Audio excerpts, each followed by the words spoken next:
Assalamualaikum warahmatullahi wabarakatuh. Salam sejahtera bagi kita semua. Yang saya hormati Bapak Andrea Chantri Tansin selaku dosen pengampu MKU Bahasa Indonesia. Perkenalkan, kami dari kelompok 2 yang beranggotakan saya Hafizatul Hasanah berperan sebagai moderator dan presentator 1, Intan Nur Aini sebagai presentator 2, M. Rinaldi sebagai presentator 3, dan Hendra Gunawan Siboro sebagai presentator 4.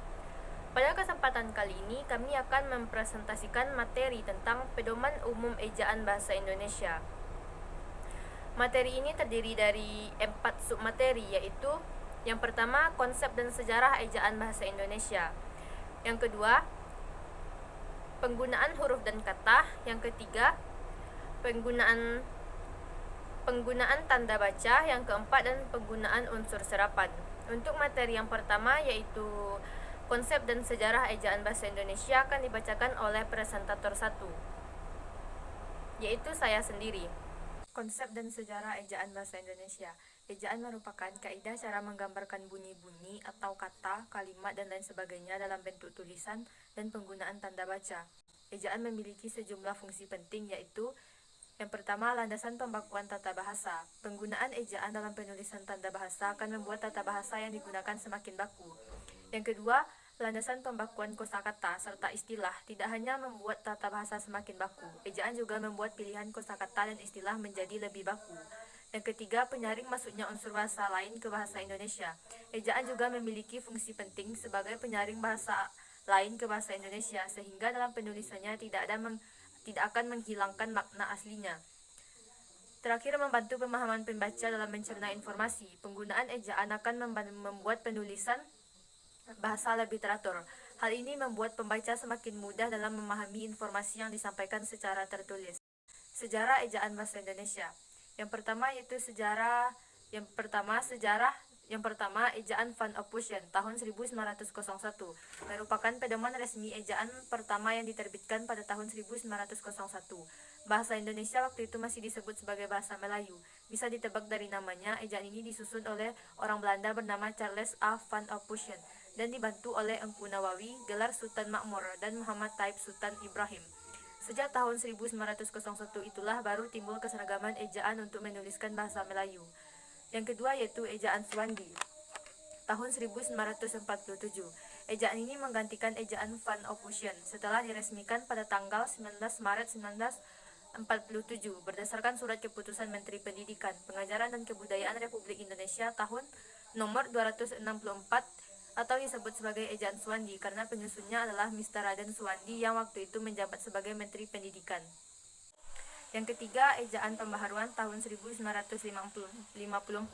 Melalui Kongres Bahasa Indonesia II di Medan tahun 1954, Profesor Muhammad Yamin menyarankan agar ejaan Suwandi disempurnakan. Pembaruan yang disarankan panitia yang diketuai oleh Prijono dan Eka Topo antara lain membuat standar satu fonem satu huruf, dan diftrong AI, AU, dan OI diejam menjadi AY, AW, dan OY. Selain itu, tanda hubung juga tidak digunakan dalam kata berulang yang memiliki makna tunggal seperti kupu-kupu dan alun-alun. Pembaruan ejaan ini mengalami beberapa kesulitan seperti biaya perombakan mesin tik, sehingga ejaan ini tidak diresmikan. Konsep ejaan pembaruan yang menarik ialah disederhanakannya huruf-huruf yang berupa gabungan konsonan dengan huruf-huruf tunggal. Yang keempat, ejaan Melindo tahun 1959. Melindo ialah akronim dari Melayu Indonesia. Merupakan ejaan yang disusun atas kerjasama antara pihak Indonesia, Slamet Muljana, dan pihak Persekutuan Tanah Melayu atau Malaysia dipimpin oleh Syekh Nasir bin Ismail yang tergabung dalam Panitia Kerjasama Bahasa Melayu Bahasa Indonesia tahun 1959 berhasil merumuskan ejaan, yaitu ejaan Melindo.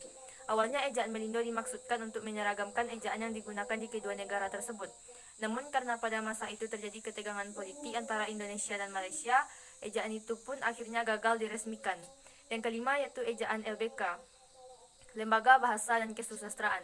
Ejaan baru bahasa Indonesia merupakan hasil dari usaha pembaharuan yang berasaskan pada dasar pemikiran, kemajuan dan perkembangan ilmu pengetahuan. Ejaan Suwandi yang kurang dapat mencerminkan kodrat bahasa Indonesia.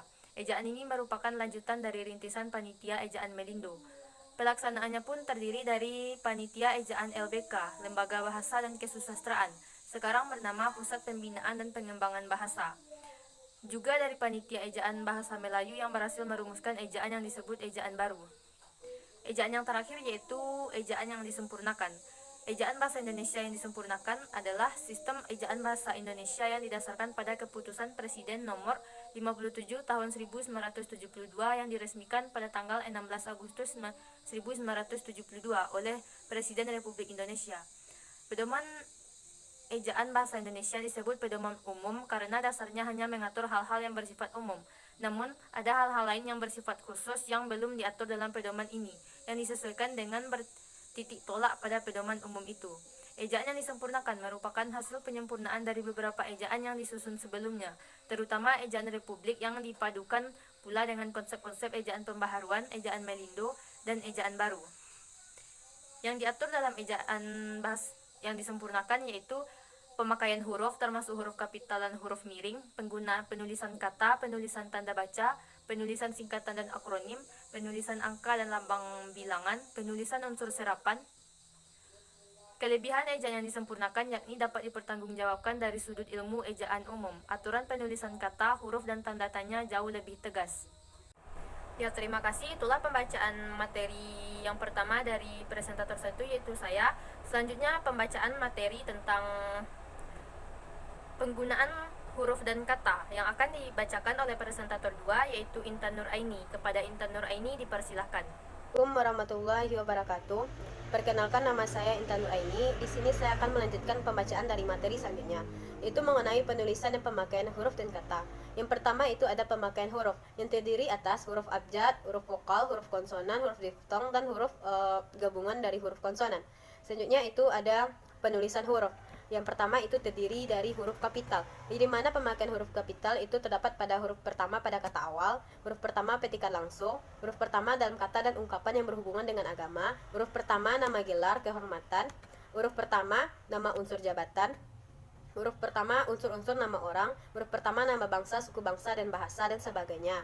Selanjutnya itu pada pemakaian huruf tebal, yang dimana pemakaian huruf tebal ini digunakan untuk menuliskan judul buku, bab, bagian bab, daftar isi, daftar tabel, dan sebagainya, dan tidak dipakai untuk menegaskan atau mengkhususkan huruf, bagian kata, kata atau kelompok kata untuk keperluan itu digunakan pada huruf miring. Selanjutnya itu pada penulisan kata. Kata dasar dalam satu kesatuan. Yang pertama itu kata turunan, ditulis serangkai dengan kata dasarnya, seperti dikelola. Selanjutnya itu imbuhan ditulis serangkai dengan kata yang langsung mengikuti atau yang mendahulunya.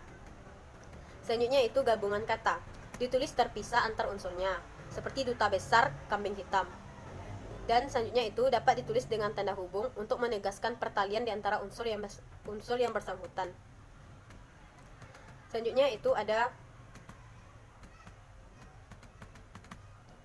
fungsi yang menyatakan ukuran panjang, berat, luas, dan isi, satuan waktu, nilai uang, dan kuantitas, dan melambangkan nomor jalan, rumah, apartemen, atau kamar pada alamat. Dan yang keenam itu ada kata ganti. Seperti ku dan kau ditulis serangkai dengan kata yang mengikutinya, seperti ku sapa, ku beri. Dan ku, mu, dan nya ditulis serangkai dengan kata yang mendahulunya, seperti bukuku, miliknya. Dan yang terakhir itu ada kata sandang, yang dimana kata si dan sang ditulis terpisah dari kata yang mengikutinya, seperti sang kancil dan si pengirim. Terima kasih atas pembacaan materi dari presentator 2. Selanjutnya pembacaan materi tentang penggunaan tanda baca akan dibacakan oleh presentator 3 kami yaitu M. Rinaldi. Kepada M. Rinaldi dipersilahkan. Assalamualaikum warahmatullahi wabarakatuh. Perkenalkan, nama saya M. Rinaldi, NIM 21002063. Saya akan membacakan materi tentang penggunaan tanda baca. Tanda baca adalah tanda-tanda yang digunakan di dalam bahasa tulis agar kalimat-kalimat yang kita tulis dapat dipahami orang persis seperti yang kita maksudkan.